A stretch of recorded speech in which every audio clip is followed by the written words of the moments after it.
Hello， 央视网文娱的朋友们，大家好，我是刘宇宁。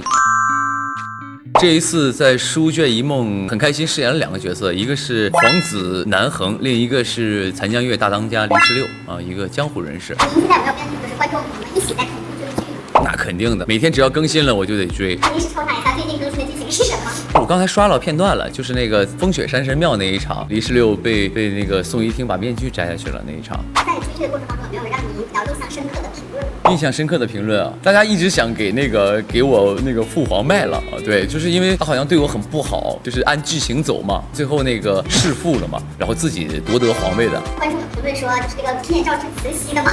怎么说呢？因为这个拍戏是这样的，他拍戏他不可能是真的，你知道吗？因为那个面具怎么戴呢？是这样，先戴上之后2根绳子在后面系，然后再系2根绳子。如果你打个比方，你要拍吻戏的时候这样，等会儿。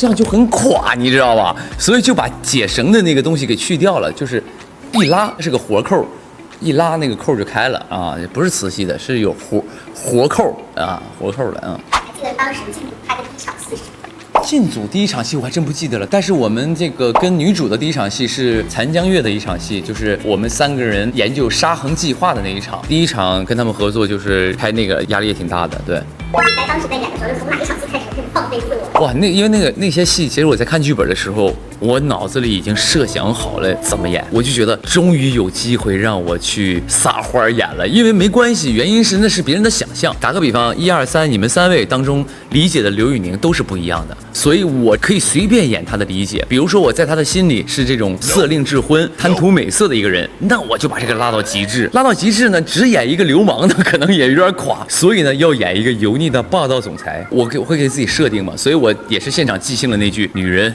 你是在玩火。”就是有很多就是这种，因为合理的点是因为宋一梦是现代人嘛，他一定看过短剧嘛，他一定看过这种霸总文学嘛，所以在他的印象当中，南恒是这样的，也完全不奇怪。所以我就觉得很开心，可以撒欢的去演，就很开心。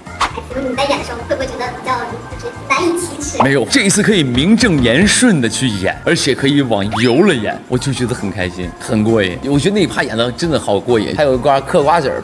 到处吐那个没素质那一面，我觉得演得好过瘾。在这个戏里可以去随便演，我觉得好开心啊，很爽。如果他们身上分别拿一个 buff 给刘宇宁的话，你觉得会是什么？南风身上都是缺点的，唯一的优点就是他的那些粉丝很爱他，所以可能我要的就是南风的流量，对不对？可不可以？对，南恒呢？南恒也挺惨的。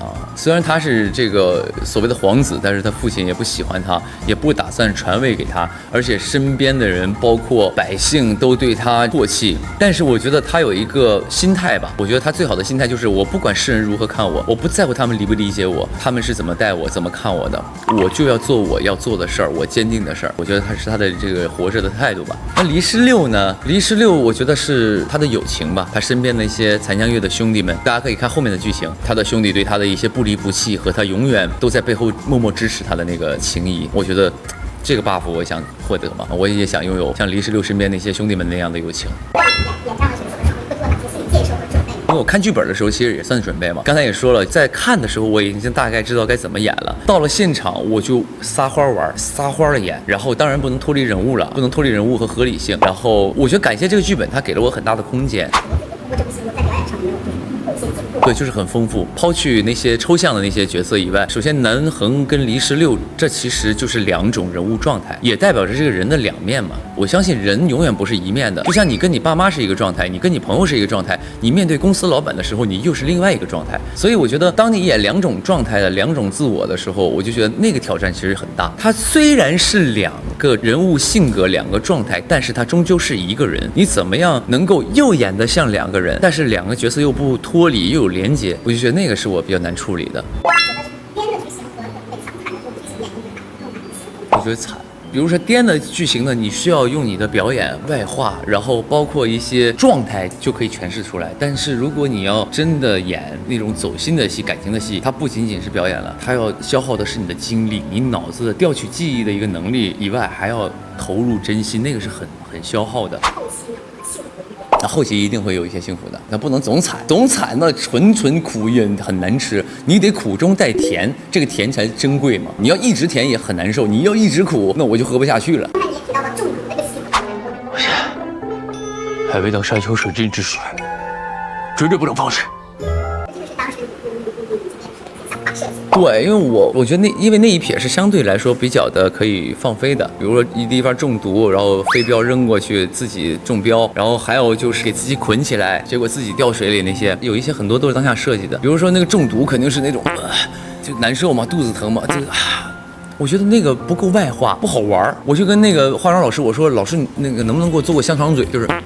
这种的香肠嘴，因为我看过以前那个就是《唐伯虎点秋香》里边那个16姐，包括《东成西就》里边那个梁朝伟老师演的那个欧阳锋，他就是那香肠嘴嘛。我只能用这一句啊，就那一段，我觉得好搞笑，所以想说，哎，能不能给我做一个香肠嘴？然后化妆老师说可以，弄完之后我就觉得好棒。然后我就想嘴肿了之后，人正常，比如说你嘴肿了或者牙疼，你说话肯定是这样的嘛。所以在这种台词上把这个东西去完成它，就会增加很多的喜感。就是当时创作的这个就还很好玩。女人，你是在玩火就即兴发挥吧？那纯即兴发挥。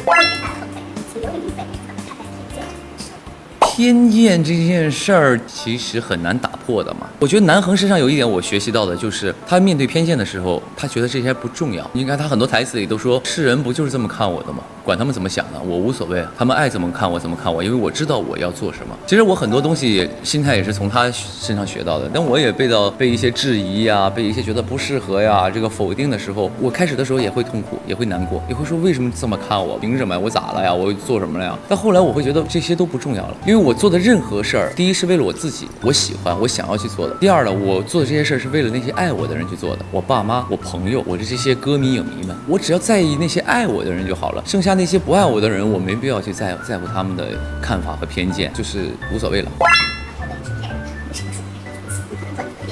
他的觉醒的点，我觉得当然也是通过女主嘛。打个比方，现在我们在采访，我跟你说，这个世界是虚无的，现在我们都是假的，我们只是几个数字代码，你信吗？你现在摇头都是我设定好的，你不可能信的。像我们正常自我的认知，我们不可能相信这件事儿了。所以南恒也很难相信这就是一个剧本世界，所以他只能通过不断的验证和通过别人给他的证实，告诉你这个事儿是一个剧本世界。然后他接受到这么多他不得不信的东西之后，他在觉醒，哦，原来我是真的是个纸片人。当他其实意识到自己是纸片的人的时候，那个时候也不是真正的觉醒，他只是接受。